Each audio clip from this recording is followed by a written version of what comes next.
Hey there guys, welcome to another episode of the Dating Talk Show. I'm Prash Chauhan, your host. Did you know that everything that you do, 80% of what you do, is down to this little geezer up here, which is referred to as your mind? Meaning that if you adapt the right mindset, anything is possible. As what Tony Robbins and Jim Rohn says, that everything you do is 80% mindset and only 20% action. So if you adapt the right mindset, you can achieve anything. So for that, I'd like to introduce Sam Prigmore, who's a personal development coach. So, that's right. Sam, welcome. Nice to be here, mate. Thank you for having me. Thank you for coming on this show. If you would like to tell the viewers a little bit about yourself, please. Yeah, well, folks, as Prash turned around and said, I'm a personal development coach, and that encompasses life coaching, even personal training, nutritionist. I'm an NLP practitioner. I was also a mindfulness practitioner as well. It's all encompassed under the same personal development. Personal development is just everything that you are as a person, trying to develop it to try and be the best possible you, so then you can naturally be the best possible someone for other people, friends, family, or partners. Okay, so in terms of when it comes to mastering your mindset, if someone's struggling to find a girlfriend or go and approach a woman, where would they begin from a personal development perspective? From a personal development perspective, I would generally turn around and tell them to step back from the actual thing that they want, and then look at themselves. The first aspect of doing or achieving anything in life is looking at yourself and turning around and saying, am I that for myself? So when it comes to a relationship with a significant other, you would literally look at yourself in the mirror and say, if I was someone else and looking at me, would I want me? With potentially my flaws, my ambitions, the way I see things, the way I view things, am I desirable even to myself? And 99.9% of the people in this world will always turn around and say there's always something they'd love to develop more in themselves, and develop them. Go and work on them, because as soon as you become that person that is totally 100% confident with yourself, that you love being with yourself and yourself, you instantly will attract those people that go, this is a person that I want in my life. Yeah, absolutely, because a lot of people, they want to get into a relationship just to fill a hole of something that they're missing, but then they haven't worked on themselves, so they can attract someone that probably is on their level, and things aren't going to work out that well, and it ends in disaster. This is it. It's pretty much, I use the terminology of a shut and cut. So you get two kind of working ends of two broken cars, glue them together. As soon as they have one crash, they split apart, it all smashes up. So it is that exactly what you said. It's about becoming that whole concept for yourself, and you'll generally get what you put out and what you portray. When you've got someone, if you have a broken mindset and you generally turn around and say, I'm not worthy, I'm this, I've got this flaw, I've got that, and you refuse to put it right for yourself, even if you did attract a partner with that mindset, because it does happen, you generally will make them bored, because they'll be like, well, I don't really want to coach you, I'm not your coach, I'm not your parent, I'm meant to be your partner, I'll support you through bad times, but I'm not here to put you back together. I generally want you to be strong to help me out in my down times as well. I can't really do that if you're broken. Don't get me wrong, you get some people who are attracted to the broken person and likes fixing them, but then they try and fix you in a way that doesn't become you. They then try and mould you into their ideal person instead of you being your own ideal person, and have someone who's a meaningful relationship, a meaningful soul in your life. Yeah, and I think this pretty much applies to people, especially when people that have been divorced or had a breakup. They think that the best solution will be to find someone else, but then if they've not healed everything what's happened previously, they're going to take that into the next relationship and they're back to square one. This is it, and I'm happy that you turned around and said about time and stuff like that, because it's a concept that I've been working with a couple of clients of my own lately. A lot of people that I come across turn around and say, well, they say time heals all wounds. That is, but you've got to kind of like lengthen out that saying to get its true meaning. And it isn't, if you just allow time to pass and you feel rubbish, you're generally going to feel rubbish again in 6 months' time. You've not healed any wounds, you've not worked on anything. It's what you do with the time that's passing that will heal all wounds. If you work on healing, then over time will heal all wounds, because you're working on that development. If you just are someone that goes, well, in 7 months I'll be all right, I'll just mosey on. You convince yourself that everything's got better, but the underlying issues, as soon as something's rocked or pushed or pulled in the wrong direction, like in a relationship, then it will snap. The underlying issues will show themselves and it will all crumble. And I think it's also down to what you feed your mind as well. Oh, yes. Because your mind, Jim Rohn says that your mind's like a cup of coffee. You can either feed it with nectar or with poison. This is it. That is true. There's two ways your mind works. It either works on positive, in fact, no, I retract that statement, it works on three concepts. It either works on negative, positive, or balanced. The way people should be is always a balanced thought process. If negatives happen, not to try and run away from them and try and be over positive about them, because they are emotions, they're human emotions, human things that we all go through, and things that we need to address and really figure out that they're happening. I use kind of like an analogy. You ever been around those people that are just negative? And just by sitting next door to them, it's kind of like, you know, it kind of radiates off them, sort of thing. Yeah, it just drains you. It does. It does. It drains your energy, and then when they talk, you kind of get this. And sometimes you can even find yourself portraying their characteristics, because we are generally mirrors to ourselves and our environments. Then you've got those people that are too positive. And I generally say people can be too positive, because you ever been around those people that are overly positive, that they just, instead of you saying they're a nice positive person, you go, they are deluded. They are just, their world, they've lost reality with some things. It's about people knowing both sides of the tale, and sitting in that, well, I know I can be happy because I've been there before. And I know I'm down at the moment, but I know there's a way out of it. And this is life. This is life, and I can work on this. And it is being about that more positive mindset, but not shying away from when the bad moments happen. Because you need to have a good logical understanding of things. And I think when negative things happen to you, are you going to react or are you going to respond? That's another way which you can look at it. So if you get rejected by someone, you can either react and then you're allowing it to affect how you feel about yourself, and you're self-sabotaging, and so you can respond. I think you can think, okay, she's not the right one for me, and we're going to find someone else. This is it. I generally would say to anyone looking for anything, especially relationships, if you get a knockback from someone, just turn around and say, well, that was a bit of practice. What did I do wrong? It's about self-reflection, really, giving yourself that feedback. What didn't go so well, or I won't do, you know, that was a poor chat-up line, I won't use them anymore. You know, what did I do? Did I approach them incorrectly? Did I do this? And it's about but being positive self-analysis. If you'd be negative self-analysis, like, you know, I won't say that again, I won't talk to a woman ever again because it's never going to work. If you turn around and go, right, okay, what was it? Maybe I talked to the wrong, you know, she wasn't really my scene, sort of thing. Because we all have a different type that we attract to, and believe it or not, with that, others have their own certain types as well.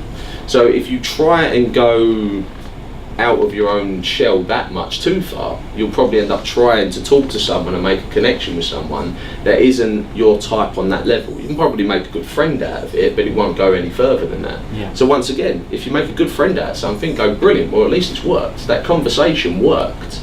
But why didn't it work the way I wanted to? Okay, then you start looking at your character types. What character type am I really looking for? Because if you're really looking for that character type's probably looking for someone like you as well. It's all about that reflection. Absolutely, and that's also reframing things as well. Because if you're too outcome dependent, i.e. you're only just looking for that one person, if you're doing it to fulfill your happiness, then really it's not really going to serve you as much. Whereas if you see the positives out of that negative, okay, she didn't like you, but you made a good friend out of it. She could be another. If you're in business, if you know someone that knows Tony Robbins, I know this is a very extreme example of a personal development person that's looking for someone, but that could be something beneficial as well. Of course. Everything's a relationship. One relationship leads to another relationship. So I always turn around and say, if you've met someone in a bar, when you're walking, or wherever you've met them, and you've hit it off and only a friendship happens, this person knows a variety of people. Who knows, one of their friends might be the person you make that specific connection with. So don't ever shy away from a connection just because that one connection wasn't the one that you wanted at the time. Embrace it, fulfill it, because it's come into your life for a reason. And you've obviously, the connection you made worked for whatever avenues and opportunities will open up because of that. So even if it is just a friend at the end of the day, have a friend.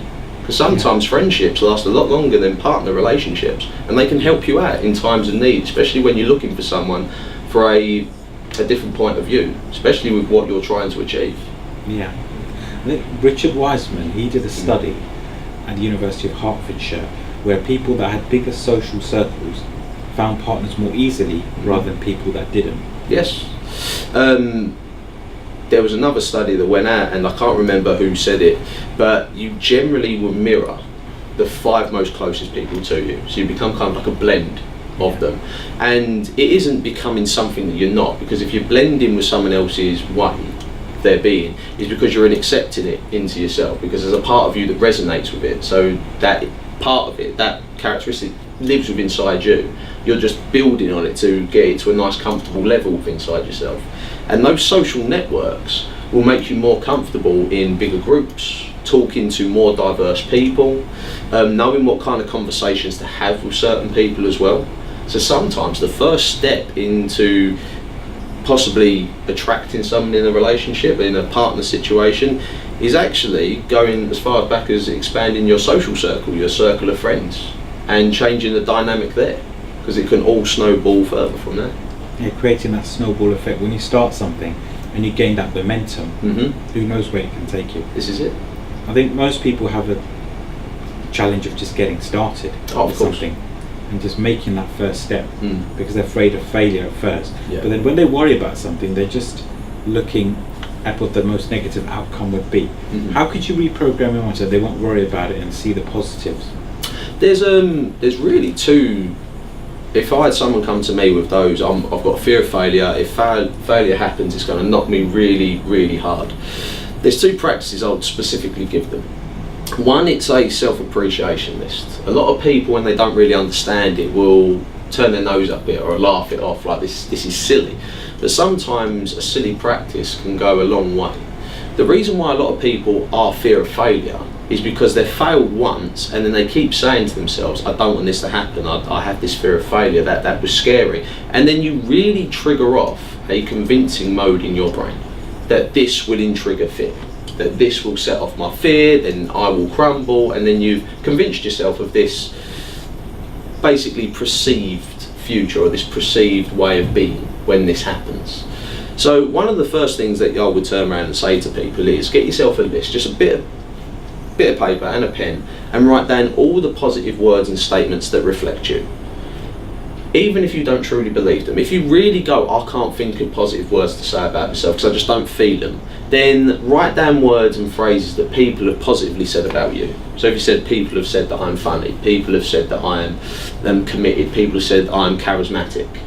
Yeah? Eventually that people have said will die off, and then you'll start adding in, I am happy, I am charismatic, I am loving, I am caring.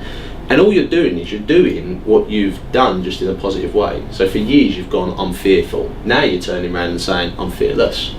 And you will eventually, I promise you, I guarantee you, because it is the exact same practice of what induced your fear. You are just literally flipping the script and you're changing it. And it's a false change. The next one, what I would turn around and say is anything negative that happens, you have to find that silver lining. And once again, it's a written practice. You'd write at the top of the paper what the situation is, so what the fear is, what happened, what that negative problem was, and then you'd write down all the positives that have happened because of that negative outcome. So if you turn around and said, my girlfriend dumped me, you'd then write down something like, well, this has given me the opportunity to find someone that is more for me. This has given me the perfect opportunity to go back to square one and improve my social circle.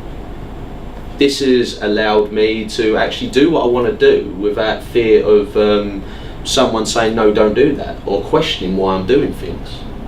Negative situation, there's 3 possible positive outcomes because of that negative situation. If you make a friend of negativity, negativity can never happen. If you make a friend of negativity, you will always just see it as a learned friend that is there to help you. And there are 2 practices that will get you into a positive mindset and then instantly learn from a negative outcome. Well, funny enough, you mentioned that. A while back I had a date with someone. She cancelled. So what I did is I thought, oh great, time to do more content. There you go. And I used that. You use that time productively, and you used it as like, okay, she hasn't turned up, but oh, hang on, I can do that now. So does it take away the fact that something negative happened? No, but if you fill it with something positive, or you fill it mindfully with something positive, like an outcome, it doesn't affect you in the same way as like a fear of failure would previously. And these are practices that take time. Don't get me wrong, I mean, if someone's 30 and they've had a fear of failure for the past 20 years, doing these practices for a week is not going to suddenly give them the cure that they're looking for. This is now going to be a lifetime practice of a constant change, of a constant thing. Writing it down, it then can switch to whilst you're on the train and just saying it in your head. It all works, but it is a constant, it's an adaptation to your life. It's something that you bring on board, like a healthy lifestyle, not a diet. Yeah, don't like diets. I'm also a nutritionist, and no diets and stuff like that. But it's that kind of like, well, this is the lifestyle I want to live. So this is something I've got to maintain for the rest of my life. So it becomes second nature. So this doesn't be saying like I just do, it's what I am. Yeah. And it's when something becomes what you are, a belief structure, then anything is possible. Because impossibilities only live in your mind, where possibilities live in the world. You've just got to go meet them. And it becomes part of your being. That's it. It becomes, like you said, a part of your being, a part of what is natural for you to go and get. Yeah. Okay. So now we're going to go into more detail how to use failure as fuel and make negative experiences and negativity your friend. Alright, so I think we should touch upon that a lot more, because if you think about failure and negative experiences, it's inevitable, it's going to happen. Yeah. If you can change your mindset and your perspective about it and use it to your advantage, how amazing would that be? It's about changing that mindset. It's about going, this is going to happen no matter what, but how do I make it a positive experience? Negatives are not negatives because that's what they're designed to be. They're not designed to cause you pain for the rest of your life. They're the lessons that we all have to use to actually become the best possible us. You know, you can't, I turn around and say to everyone every day with my clients, you don't know that you're up until you've experienced being down. Yeah? You never know that you're down until you know that you're up there as well, because you actually see the balance and see the difference. But then highlighting the way that you get back to somewhere, and then when you're on top, highlighting the stuff that's put you down before, so then you're not falling into recurring negativity. And what I mean by that is, if you always have relationships that always end because of a certain thing, and it is that certain thing, it might show its face in a lot of different ways, but it is that one certain thing, that one certain characteristic that always seems to pop its head up. Well, then work on it. It's telling you, you haven't moved on from the last time. You know, all we've done is we've changed the faces in the situation, but I'm always going to be here until you sort it out. And it's not there because it's meant to cause you pain for constant and reoccurring. Yeah. It would constantly be there as a flaw that you need to develop, that you need to really look at and learn why it's happened. And I would always turn around and say, you're never losing. You're never losing. It's come from a very famous fighter. I heard it from Conor McGregor, the UFC fighter, but it came from many years before him. He goes, I'm either winning or I'm learning to win. There is no loss, there is no losing. Yeah, if I win a fight, I'll just go, I've done everything correct. If I've lost a fight, I've learned how to win my next one, because I've made those mistakes that gave me this outcome. If he didn't learn from every loss, he wouldn't be pound for pound the greatest UFC fighter going. Same like Muhammad Ali. He knew he was the world's best before he ever became world champion, because he told himself. But every time he lost, he went back to the drawing board and he was like, what went wrong? What do I need to do now? Oh, instead of that jab, I've got to do this first to do it. Fair enough. And he implemented it, started winning fights again. It's the same with emotion connection with someone else, especially in relationships. If you get into silly arguments because you don't trust them, you've got to understand why you don't trust. Go back to the first reasons why, and then work on those flaws and work on those issues, because then they will then reoccur in other areas of your life, like a relationship. And a lot of problems like that actually stem from other areas of your life, other aspects of your life, that when you go into this partnership with someone, because they are partnerships, they will always rear their ugly head if you've not dealt with them, because you feel like, oh, that's in this part of life, but I'm over here. But your life meshes together. And that's what a lot of people don't understand. When they try and pull it apart, they would generally try and run away from what is the problem. And then that will make the problem happen twice as much, because you're actually subconsciously thinking about staying away from it, and it always keeps it live in your brain. So merge with it, balance with it, learn why it happened. So yeah, failure is inevitable, but embrace it. Yeah. I learn through failure. Give me failure, I become a better person. Simple. Yeah. If you think that way and you experience it that way, how can it ever be bad? Yeah, especially when you go with rejections, bring it on. Exactly. Everything is a learning curve. I would generally turn around and say to someone, even if they weren't looking for a partner, and someone come to me and they said, I'm just looking to know how to be able to talk to people more, I would generally say, all right, let's go speed dating. Let's not get no numbers though, let's not add that as a factor, but you know full well for 2 minutes you're going to sit in front of someone and you're going to be able to talk. First person might not like you can see it on their facial expressions, they can see what you're saying is grating on them, and then by the time you go to the next person, you're already thinking about the first person, and you can change and adapt to what you're saying. And then next thing you're going to know, for another 1 minute or 2 minutes, you're going to get the practice of what most people never do in a conversation, which is listen. Which is totally 100% listen. Eye contact, look at their mouth, and then really engage and focus on what they're saying. Because people want you to actually respond to what they're saying, not to what you want to generally say next. Yeah? So talk, have a conversation, make that connection, and that's practice. And find areas and ways to actually have that practice. Yeah? Yeah. And one thing is just put yourself out there, don't focus on perfection, because the more you focus on perfection, the more, there's a saying, analysis paralysis. Mm-hmm. This is it. Yeah. One, be you. Be you. And also allow yourself to become that most extreme you as well. When you go and naturally do something and that little voice inside your head goes, oh, don't do that. Yeah? You've got to make a judgment call. Which voice do you listen to? The one that was naturally going to happen, or that little voice that is really trying to make me have, stop that failure kind of experience. And you know what, if you've never listened to the other voice that is going to naturally just let you do it a couple of times. What's the worst thing that can happen? Failure? Well, you learn something then, don't you? Or maybe I shouldn't do that, and then you analyse. The more you get out of your system, as long as you don't offend or hurt someone, you can learn and analyse from it. And normally, to be honest with you, one of the best things you can do is by doing something, someone sees what you're doing as well. There also is that characteristic out there, people go, look, what you're doing ain't for me, but we'll have a conversation and maybe I can give you some pointers, because connections happen all the time. And I've got into the most loveliest, randomest conversations with people because I've just done something that was a little bit out of the norm.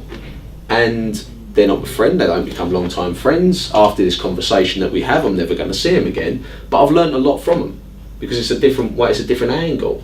But the only way you do that is by what you said, letting yourself go. Let those inhibitions flow, go for it. Why didn't it work? But also, if you go to the well 100 times, I guarantee you won't fall over 100 times.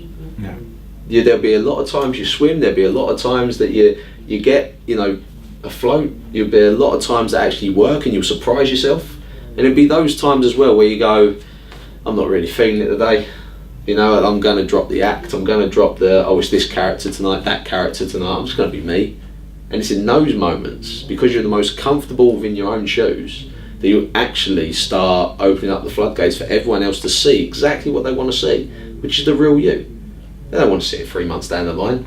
They want to see it from day dot so they can actually make their judgment call there and then. Absolutely, and that's why it's important, because some people put on some sort of persona when they first meet someone, they'll be attracted to them, but slowly when they let their guard down, they're a different person. This is it, and that is harder to self-analyse. If you're able now to look at yourself 6 months down the line, it's all gone wrong, and now, when we first got together, they were saying I was caring, I was loving that, they're walking away from me saying I was the worst thing that ever happened to them. That's harder to analyse, because you've got to be going, well, are they the crazy ones? Am I losing my mind? It throws up a lot of other issues. So if you are that person from day one, and you are comfortably that person, say, until the relationship unfortunately ends, then you can comfortably in your own skin turn around and say, well, now they're screaming at me I was the worst thing that ever happened to them. Well, I weren't. I know I am, because I haven't changed from day one. Just keep being comfortable in your own shoes. You can never change what other people are going to brand you as things, especially when they're hurt, especially when they're upset. They're going to say stuff that they don't mean 9 times out of 10. And you've really, at those moments, if you're comfortable in your own shoes and in your own self, you can go in your own brain. I know why you're saying that, because you're just hurt. Yeah. And I'll let you have your rant. I'll let you say it. It's going to be water off a duck's back with me. And you know, I'll let you then carry on. Because I now know, because I'm that comfortable with me, because I've learnt through all my failures, that I'm not that person, and I'm comfortable to let this person vent, and then tomorrow I'll get on.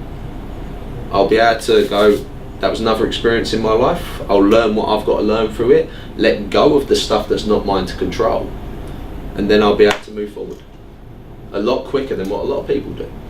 Absolutely. And it's all easy saying this, but say if someone's had a lot of rejections and they see it as a bad thing, how can they now reprogram their mind to make failure their friend? Just like how you were saying about the fighter, that okay, he's not won the fight, he's not lost the fight, he's just found a way how not to win it. He's going to use that to his advantage to analyse what he can do better next time. Even the case with the approach. And it is. I'll always turn around and say, step back. There's a thing in NLP that you can use. It's the 3 positions. And what it is first off really sitting down with yourself and going, what do I think, what do I feel about this? And write it down. Writing down is a really specific practice with anything, because you open up the cognitive parts of your brain, the way the brain works and actually takes in information. If you just do it in your own head, it's just got to hear its internal voice. If you write it down, you've got to physically read it, you've got to form a word, so it impacts the brain quicker with a lot more functions. So I would generally sit down with a pen and paper and write down everything that you feel about the situation. And then practice of getting out of yourself and then writing a new list of what happened based on the view of the other person. This is also going to train you how to listen, because in that argument, when they're screaming at you and all you want to do is scream back, especially for a breakup, they're saying stuff to you, so listen to it. Okay? Write down where you think they were coming from. And when you're writing it down from them, not I think they were coming from, it is write it as them. Write it, and then you'll start opening up kind of like an open dialogue for your own brain of a different way of looking at things. And then the next one, the third person, is write a new list from a total separate entity. So you are not you. You've not experienced any of this. You are your friend that you've gone to go, this has happened, can you give me some advice? So they can have that on the cusp, on the edge look, and a 50-50. Well, I can see where they're coming from, I can see where you're coming from. But here's where someone else would see it. And now you're openly looking at this situation. You could only look in one way. You're now looking at it in 3 different ways. Yourself, from theirs, and from a different person's point of view. Now what you'll be able to do is you'll be able to go back and analyse what it actually happened. And then you'll be able to then reprogram your mind into thinking and moving forward. Instead of me going, I think I've got a good idea where they're coming from, you'd go, actually, I know where they're coming from. I know where other people look at this from. So what now I can do is, on the next time I go forward, is I can go, I can do this with that mindset, with that concept of going, before I do this, how are they going to take it? How would someone else see this? Is this something that I really want to do? Okay, cool, I'll hang back and, oh, this is what I really want to do. So it allows you to have that kind of like step in, step out practice. So that's how you actually make a mindset of, I've had lots of rejection, but the reason why you've probably had lots of rejection is because you've already gone into the situation feeling like you're going to be rejected, because you've got that fear of what was always a constant. But then if you're able to go with that rejection, why was I rejected? Where are other people seeing me when I approach them at the moment? And what would my friend say who's on the outskirt of it, or a stranger say about it? Now you can refocus and reanalyse and learn different lessons that you didn't see before. Because in your own brain you've created 2 other points of view. So that is one really effective way of actually reprogramming your own thought process to actually allow you to change what you naturally do, and and not your characteristics, but how you would open up a situation and approach someone and deal with a situation at hand.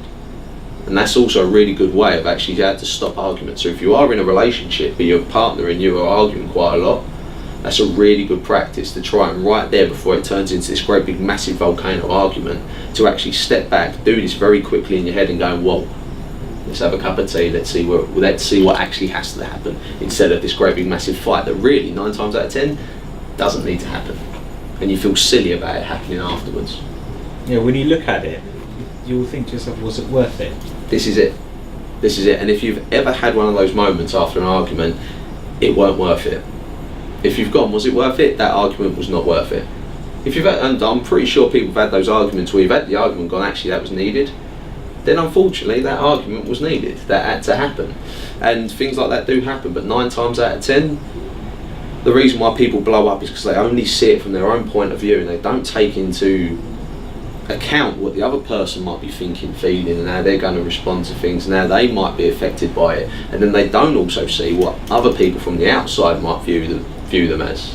Because they might side with that person, they might side with you, but as long as you've got that concept, you're then with inside yourself saying what is actually the best thing to do.